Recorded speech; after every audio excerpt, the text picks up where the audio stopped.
Do you and Devin practice the end of first half touchdown play all the time, or how's that work? Nah, but it was just a play where he found me through the seam. It was a cover 3, and he was looking at the seams, and he came my way, and I made a play. How big was it, though, when you all had some mistakes, kind of par for the course, but to be able to kind of overcome and deliver a score before halftime? It's good. It just shows how good this offense can be. You know, like the little mistakes and the self-inflicted wounds we got to clean up. And the way we play in the second half, we always got to start like that in the first, going in these next few weeks. You all did start the game with a touchdown drive, though. Did it feel like you could finally kind of breathe out, exhale a little bit? A little bit. I know the first game or second game we didn't score in that first drive, but scoring this drive, I feel like it got us going a little bit, you know, a little momentum, a little confidence, and I think we played well at the time throughout the game. Devin, he had like 5 guys hit him on that touchdown to Ray. Did you know he had that in him? I didn't even see the play, so after I ran my route, I'm looking at the side because I thought he was sacked. And I look up and I see Ray cutting across the field. But, you know, that's just him being a playmaker, making plays with his feet, extending plays, and always looking to throw the ball. So, you know, Ray was ready and he made a play. After a big game last week, you had another great game tonight. Was your confidence just really high after last weekend and tonight, or? Say our confidence is high every week. Just making sure I do my job on my routes, get open, and make the catch when the ball comes my way. What kind of things has Ray shown in practice, you know, as a pass catcher that opened up those opportunities for him tonight? I mean, he's elite. You know, he's a great runner, and he's a great pass catcher at the backfield, and that's dynamic at his position because, you know, most guys can't catch like him out the backfield, but he's special. I think everybody saw it tonight, and I think he's going to do it every week. You feel like in terms of the offense in which you all are running, it was just a matter of time for him to be involved that way? I wouldn't say a matter of time, but he's caught a lot of passes throughout training camp, throughout the summer, and I think Coach Coen took notice of that, and we try to get the ball in his hands.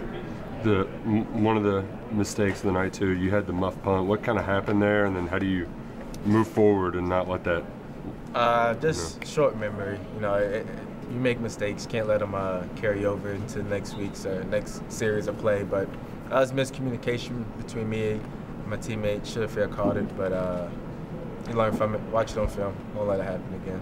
Is that one of those things, though? Like, are you all still in the getting over it, or are you all getting a little just like, all right, come on, let's stop doing the silly stuff? Well, I mean, I think everybody's at the point where we want to stop making little mistakes. You know, we want to execute as well as possible, go score many points, and just play a clean game all the way around. But, you know, at the end of the day, a win is a win. You know, we won this one tonight.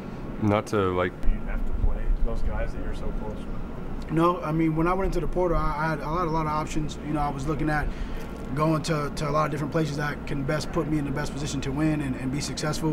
When I eventually committed to Kentucky and I saw on the schedule, I definitely had it marked for sure. But you know, the only time I really looked at it was this upcoming weekend. Make sure I heard you right. You said you and Devin were sitting in your car talking about your car or his car? Yeah, my car. We're sitting in my car and we was just, you know, talking about, hey, if there's any little things, pocket breaks down, just be there, and I told him I'd be there for him. How long had you all been on campus?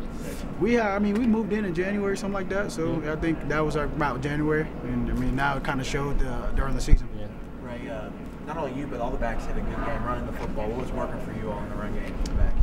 You know, our coach kind of just, you know, preached about getting vertical, seeing your reads and getting vertical. You know, unfortunately, I had some runs last week where I didn't get vertical. I called some holding calls, so we were just preaching that. Get vertical, get the tough yards that you need to. Eventually, something big will break, and you saw that it was able to break. And I mean, you saw Demi had a really good couple runs that ended up getting him the touchdown. So it's just about just being confident and staying poised. When you broke free on that long where you cut back after you was sacked, does that feel like it's going by really quickly, or does it feel like it's dragging on forever? Getting to the end zone? I mean, shout out to my guys, DeKale and AB. You know, those guys are blocking downfield, 20 yards downfield. They stayed on their blocks, and they were the reason why I scored. You know, if those guys didn't block, I don't think I would have made it all the way through. But, you know, in the game, things are going fast. You just got to make cuts and make them sharp, and you got to live with it. You know, whether it's a bad cut or it's a good cut, as long as you stay vertical, you're getting positive yards. That's all that matters. Unsportsmanlike for diving. Hey man, I had to. I had to show off my athleticism a little bit. You know, I did a little gymnastics back in the day, so I got a couple somersaults in me. Ray, do you feel any more pressure in your role here at Kentucky versus Vanderbilt? Not really. I think in both programs, I had some really good playmakers.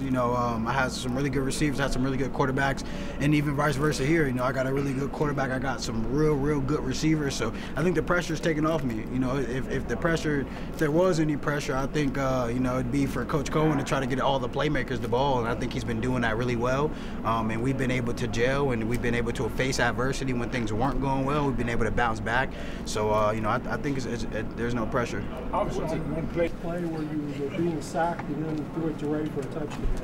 Yeah, I mean, just trying to make the best out of the play. Definitely, it was really great to have someone like Ray that, anytime you could kind of just dump the ball off to him in a check down, he could go potentially take it to the house. So, I was just trying to make the most out of the play. Ray did a great job, and, I mean, hats off to him for sure. Devin, was that just a shot to the ribs, knocked the wind out of you? What happened there at the hit? Yeah, I just got the wind knocked out of me. Kind of exposed myself a little bit too much, got the wind knocked out of me, and I'm perfectly fine now. And I mean, you guys scored 35 points on 49 plays, but neither Mark nor Liam seemed very happy. Yeah. How do you feel about the way the offense played? Yeah, I mean, you just see a lot of it on the film. We just shoot ourselves in the foot a lot, whether it's, penalties, missed assignment, execution, and, we walk away from the game, obviously we're very thankful and happy to be 3-0, but at the same time, there's so much more we can do, especially as an offense, and we pride ourselves on that. So definitely a little bit of a, bitter taste in our mouth walking away because we left so many different plays out there, but there's so much room for improvement for this team. Is that an attention to detail thing? Yeah, I think so. I think it's attention to detail. I think it's, making sure we understand our assignment and really just not doing too much. Just at the end of the day, doing your job, doing what you're coached to do. And it really starts with me. I think I need to do a lot better operating this offense and just at the end of the day, making sure that we practice right, making sure that we're practicing every single rep, every single day like it's a game. So we're definitely going to learn from this film, walk away, and be a better team because of it. What does it say about your group's ceiling, your potential, though, that you're making these mistakes but still putting up quite a bit of yards and points? Yeah, I think it says a lot, but at the end of the day, it doesn't really matter until we fix it.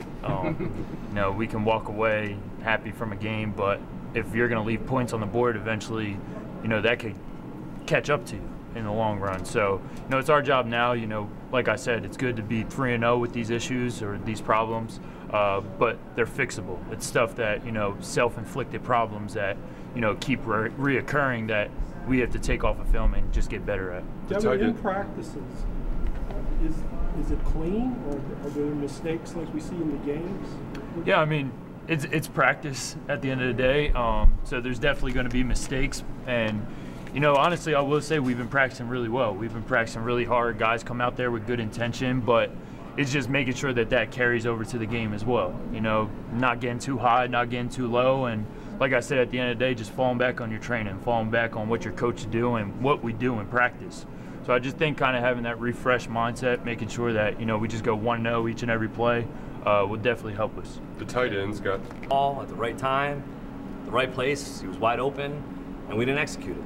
And at the end of the day, we don't start executing, this stuff's going to bite us in the butt when we start playing better football teams. Do you see any evidence of that in practice? Are the guys making the right plays in practice? Yeah, there's times I think, we have some instances of losing our minds in situations.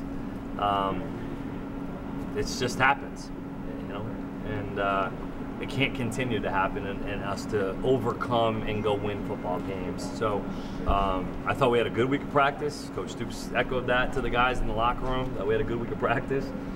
We get in the games and do things that we don't do all throughout the week of practice. It's a little frustrating. The tight ends had a good night tonight. They had a ton of usage 2 years ago in the red zone when you were here, not as much last year. Is that something that can continue to see them, have the game? If they continue to do the right things on the field throughout the week of practice, they'll get more opportunities. 2 years ago, you also had that scare against Chattanooga, and we got up to a frustrating 3-0 start as well. But is this similar to that at all? Is there any similarities between this go-around and 2 years ago?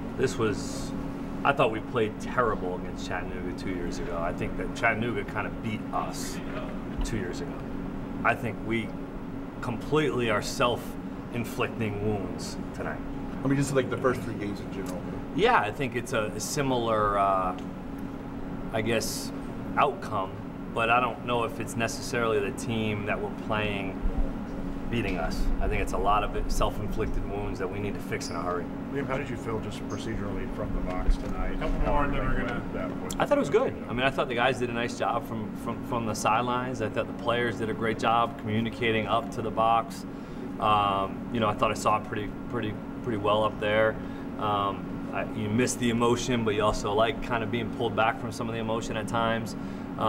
You know, we'll evaluate it, you know, more so over the next couple of days here as a staff and see if that's something that Coach Stoops and I and our offensive staff want to continue to do. But it was a good time to trial it out.